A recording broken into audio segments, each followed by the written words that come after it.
Hey, I'm Jonathan from AJ&Smart, and in this video, I'm going to give you an overview of design thinking and why it's still relevant in 2020. Almost every innovative company in the world uses some form of design thinking. So it's super important for you, whether you're a designer, whether you're a product manager, or whether you're someone just interested in the topic. It's super important to really understand what the hell it is. Because no matter where you go, no matter which company you're in, if you're going to work on products, if you're going to work on anything related to the topic of innovation, people are going to start talking about design thinking. It's just going to come up. It's everywhere, and it's been everywhere for the last 20 years, and it's not going anywhere now. So this video is a quick overview of design thinking. We have new videos every week just like this to help people learn about innovation processes, workshops, design thinking, design sprints. If you like that kind of thing, if you want to see more of that kind of thing in your recommended tab or whatever it is on YouTube, just hit the subscribe button. All right, first question, what is design thinking?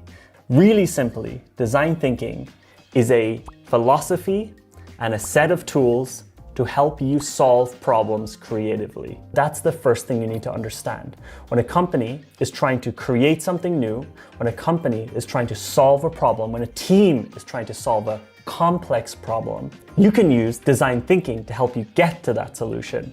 But whereas there are many processes that can be used for problem solving, design thinking specifically focuses on the human-centered side of creative problem solving. So design thinking really looks at all of creative problem solving through the lens of human-centered design. It's a human-centered approach. It's about empathizing and figuring out who you're designing for, what their needs are, and then helping you to solve that problem, helping you to innovate based on those needs. So whereas many other problem-solving processes before design thinking were always about, well, we have this technology, let's make this thing, design thinking helps you look at this from the customer, the human perspective. There are 5 main steps to any design thinking process, even though in each of these steps, the exercises themselves or the specific process is very, very flexible. And every company and every designer and every design thinker does it differently. But the 5 steps always remain the same. Step number 1 is empathize. And this step is basically just about understanding the people you're trying to design the product for, the product or the service for. And in this step, a lot of the time, it's about gathering information, interviewing, doing user interviews, creating personas, trying to figure out who am I making this for? What is their problem? And really, what do these people do, right? It's about empathizing with the people you're designing for. Step 2 is to define. Now, in the define step, you're taking everything you learned in step 1, in the empathize step, and you're defining, and you're really kind of breaking it down and coming to conclusions about what are the user's needs. Based on everything I've learned from interviewing these people, what are their needs? What are their problems? What are their challenges? What are the types of things? What are the insights we can take from these interviews, from empathizing with the users, with the customers? What are we taking from that? What are we actually going to be able to use as information? What are we saying, this is a problem? This is a common problem. This is a common challenge. This is an observation we were able to make. How do you take everything you learned in the empathize section and turn that into insights? And this is what define is. Step 3 is to ideate.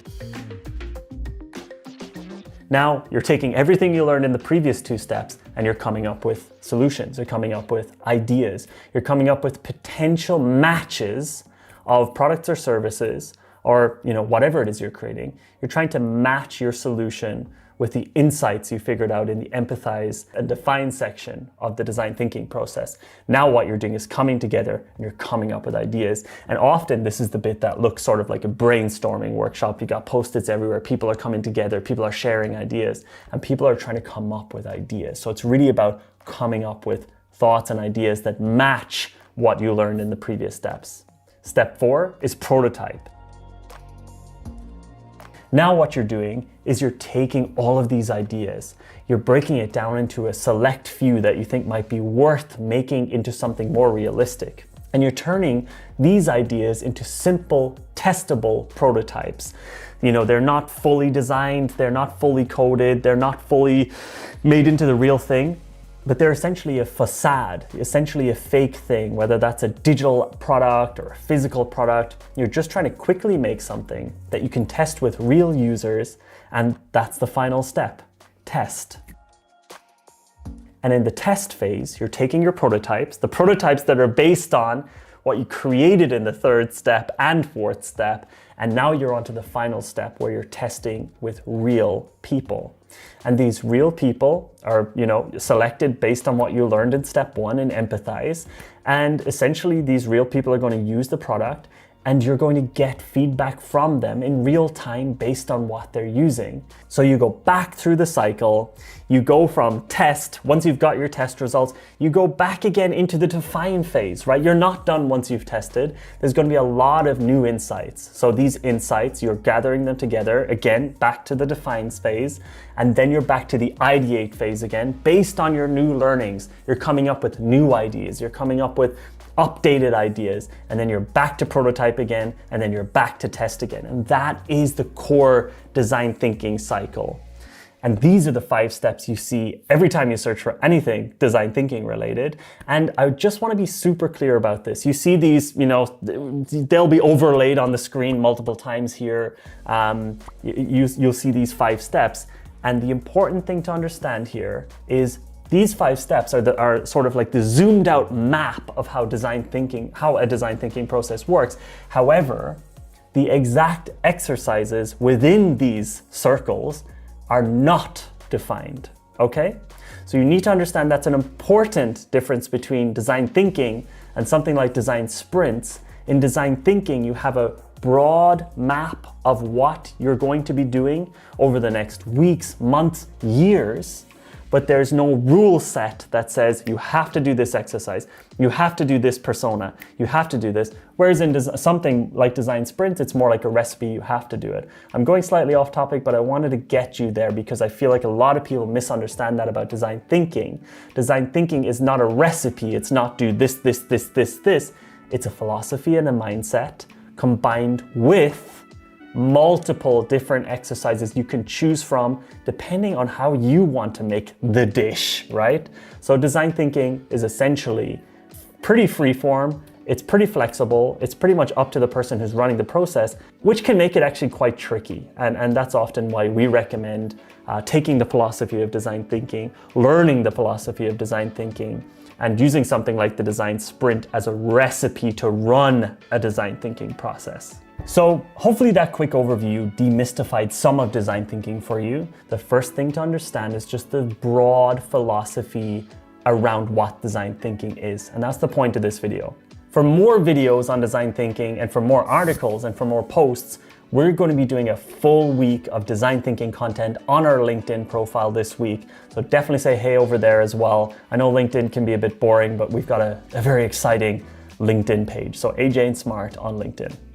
If you're looking to get deeper into what exercises exist, exactly what the processes can look like, exactly how to run design thinking workshops, workshopper.com is a great resource for figuring out how to start things like this. We've got a great guide called The Ultimate Beginner's Guide to Design Thinking. And we've got new videos every single week. Of course, they're free. They're all on YouTube. All you got to do is subscribe. And we do try our best to try to give you all the information you can possibly want.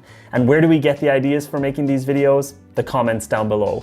So let me know what you want us to make. What do you want to see? Do you want to see workshops? Do you want to see more about design thinking, more about design sprints? Just let us know in the comments, and thanks so much for watching. We really do appreciate it. And thanks to everyone who subscribes. You know, we're trying to get up to 100,000 subscribers at the moment. Maybe when you see this video, we'll already be there, but still, we're on our way. We're on our journey right now. Thanks so much. What are the types of things? What are the types of things? What are the insights in the empathize and define section of in the empathize and design? In the empathize and define and you. No, sorry. Let me just double check.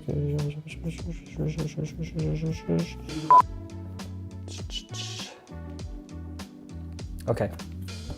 And empathizing is And this step is